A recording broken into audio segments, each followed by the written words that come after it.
Hello, it's Deborah from the attic. Welcome to this Tonic Craft Kit number 23. This is called Merry and Bright. Now I'm going to show you the contents of this folder in just a moment, but I want to start with the cardstock because I want to show you how beautifully it coordinates and the depth of the colours. There's lots of shimmer, there's lots of glittery things in here, there's lots of shine, and this red cardstock on the top is like spun silk. It's just absolutely beautiful. These all coordinate really nicely with the Merry and Bright paper pack. So this is a double-sided paper pack. They're 6x6 sheets and there are 8 designs. There are 6 of each design. So you've got plenty of options to use the double sides. I always have a real dilemma trying to decide which side to use when they're double-sided, but because you get so many in these paper packs, it's not a problem at all. There is always plenty and you always have lots and lots left over. I've got some really lovely things to show you, and I'm going to use black and white cards so you can see how they show up on each of these different colours, because there can be quite a difference.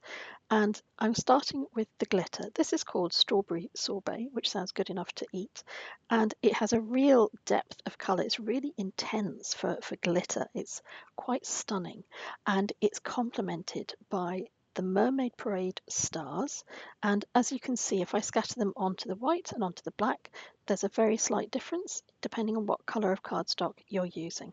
And this also shows up with the Nouveau Glacier paste, which I've put onto the white here and the black, so you can see that it works beautifully on both. These are Nouveau glitter drops. The colour is Silver Crystals. Here they are on the black and on the white.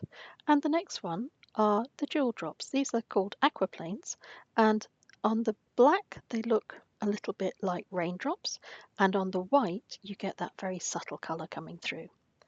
The pen that's included is an Aquaflow pen, and this yellow band is currently protecting the ink or the colour from flowing into the front of your pen. Remove that, tighten your pen up again, and that will break the seal that's protecting the ink. When the pen is closed like this, you know you've broken the seal, so that when you open the pen again, it will be ready to have the ink flow into the nib. If you squeeze the barrel very gently, but squeeze it 2 or 3 times, and you'll begin to see the red coming down into that lovely flexible brush. This is a very good brush because it's got a very neat little tip at the front, which makes it great for detail work, but you can also cover a large area if you just use the flat of the brush. Let's move on to the contents of the folder. This is where all the dies and the stamps are.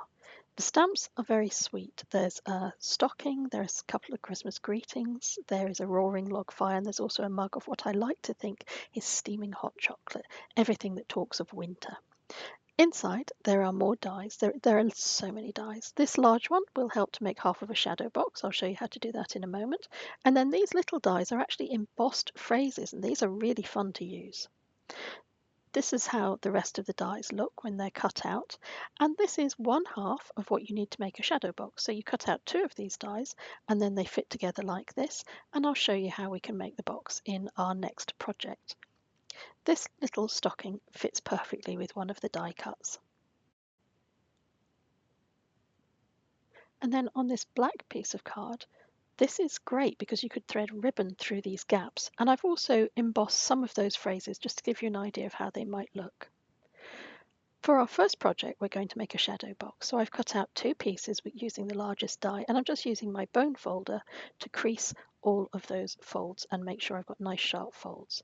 I'm taking some Nouveau glue and I'm putting that across the back of one of the pieces of die cut, and I'm gluing the other one on the top. And you can see those 4 little lugs that stick out into the corners. That's how it should look.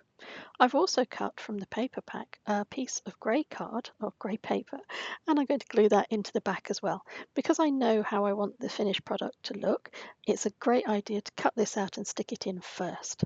I'm using a piece of white paper to protect inside my cutout box, while I use my glue to just run a line of Instant Tack glue adhesive.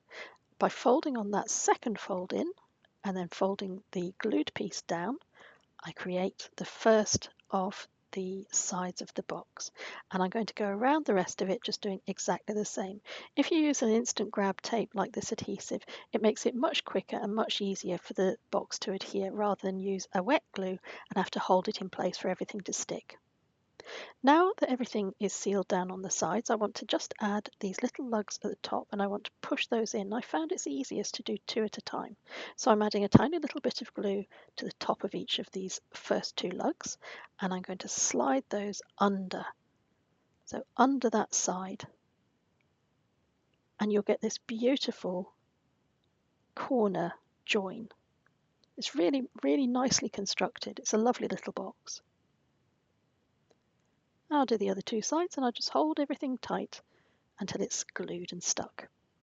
I've stamped and used the die cut for the little stockings, and I've stamped and just fussy cut the log fire, and I'm using the Aquaflow pen to colour in the flames of the log fire.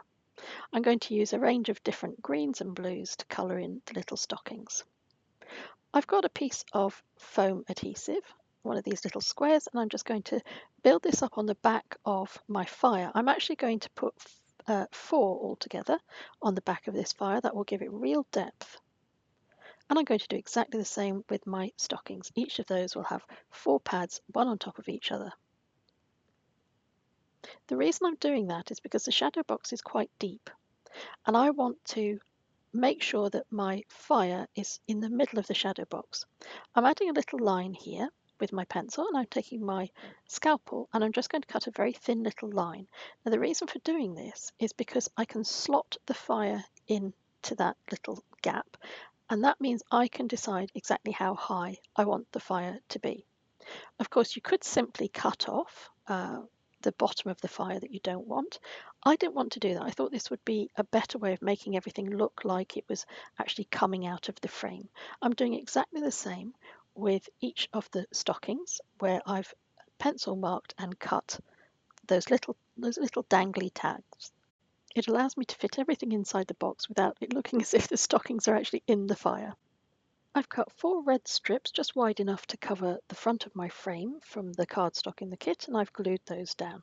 I've also stamped onto the same grey card as forms the background of this, "Warm Wishes This Christmas," and I've completed the stockings with a little bit of shimmer using the silver crystal drops.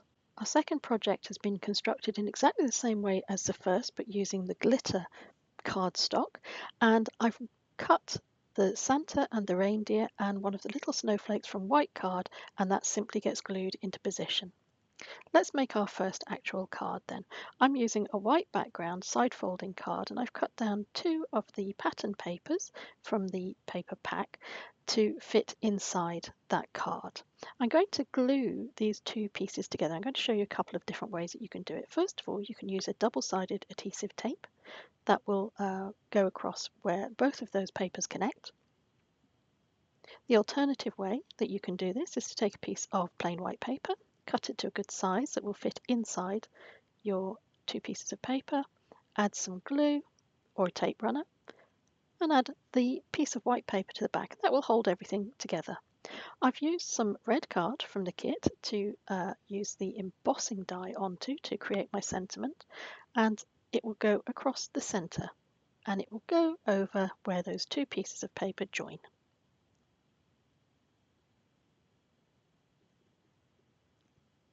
Now I want to add a little bit of interest to this, and I'm going to prepare with a piece of white card. So I'm going to put everything on a piece of white card, and I'm going to add tiny little strips of double-sided tape. I'm adding to the bottom, and then as I turn around ready to add the next piece, I'm removing the protective tape. This is quite important, otherwise it gets a little bit fiddly later on. I'm doing the same on this. I'm going to glue this down on the bottom edge. I'll remove the top side that is protecting the tape, and I'll do that all the way around so that I've got 4 sides that are ready to receive some of this red glitter. Just sprinkle that over the top of each of your sides, and catch the excess in a piece of paper and put it back into your bottle. You use your finger to burnish this and make sure that the glitter stays in place, and it really catches very, very well.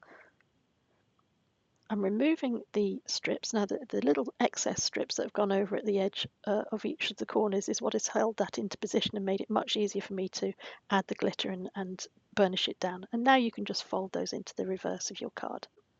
I've stamped and cut out 3 of these mugs, and I've used alcohol markers to colour them in, and I've done 2 in a sort of a matching blue and 1 in an orangey red, which I think goes quite nicely with the glittery border.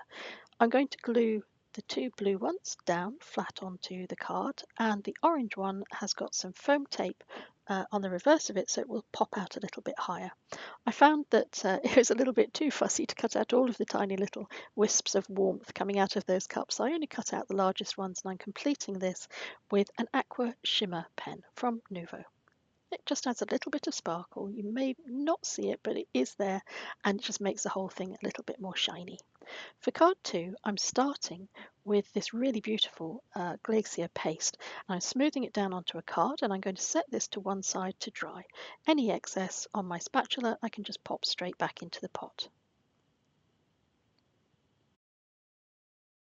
While my glacier paste is drying, I've cut some strips from the cardstock in the kit, and I've embossed it using the embossed phrases, the little words that say "Have a jolly Christmas" and all sorts of phrases like that. And I've done a mixture of the shiny green paper and the plain buff green paper, or card I should say.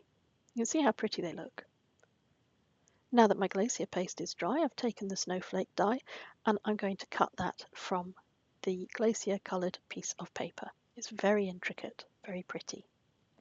I've taken a white card, side folding, and I've cut out a piece of the beautiful shot silk style red card to go on the top of that, and I've cut down my strips. I think you can begin to see where this card is going. It's going to be like a Christmas tree, but with each of the branches of the Christmas tree using a different festive phrase on it. I'm using my Nuvo glue to just glue everything down in place, and I will finish with the little snowflake on the top. And that is our card complete. Very simple.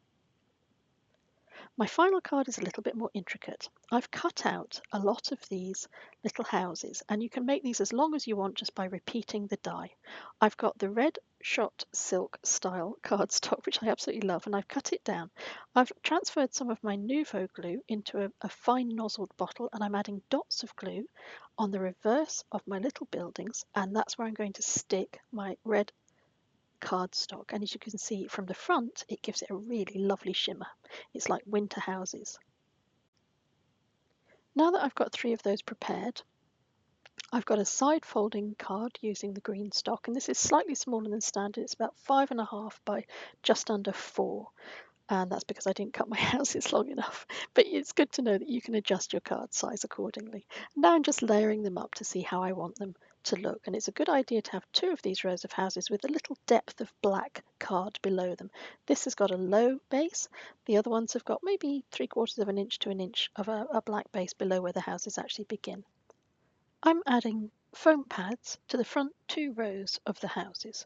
I'm doing this because I want to add some depth and dimension and make it look as if these houses are all nestled behind each other. The final layer, the 3rd row, will be glued directly down onto my green card. As I layer these up, you should be able to see the foam pads on the front 2 layers, and then everything is glued down onto the bottom of my green card, and that will form my foreground. Now there was a tiny little die in the set that I thought would look like really twinkly Christmassy street lamps. You know those decorations that you get down high streets at Christmas time? I thought this was a perfect die cut to symbolise that. And I found that by cutting them down and maybe adding a 2 together, you could make a string of lights between one building and another. And this has been die cut from the glittery green cardstock in the kit. I have a second smaller string of glittery lights that I'm going to glue into the bottom of the card.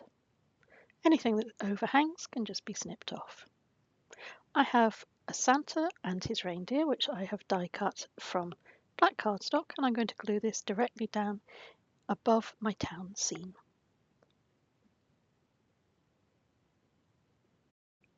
I want my Santa to fly through a really glittery nighttime sky. So I'm using my little applicator for the glue spots, and I'm going to use this jewel picker. I just googled jewel picker and I found this online, and I'm going to add the tiny little Nouveau embellishments onto my night sky, and they add an amazingly beautiful twinkle. And of course, we need to give the reindeer a red nose so we know it's Rudolph, and I'm using a little Nouveau drop to do that. Now that our card is complete, I'm going to leave you with some close-ups of all of the cards that we've made today, along with a little music. And thank you very much for your time. Thank you for watching as always. And until we meet again, take care.